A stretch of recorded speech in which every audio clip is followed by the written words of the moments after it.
problem is that especially when you get those dogs that are really odor obedient, they get sucked into it.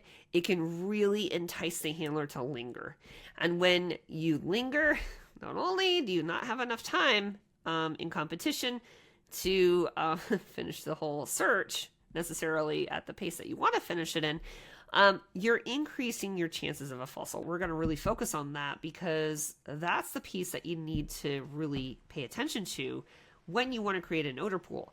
Is less about actually where the hide is, and it's less about the pressure and temperature, and it's more about where is that odor going to end up. And if you can kind of think about where it's going to end up, then you can create the odor pool. Then you just add aging.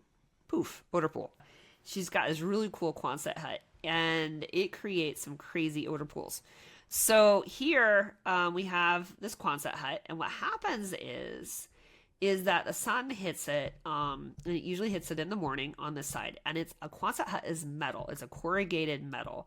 And so it heats that part of the Quonset, and it causes the air to rise, and it falls on the other side of the Quonset.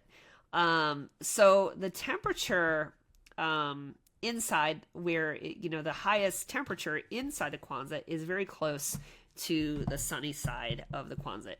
And then you can get, if you place a hide over on the right hand side, you're going to get an odor pool on the left hand side. So I could set a hide perhaps on my patio, and if the wind is coming in this direction, all I have to do is open up the garage door like so, right?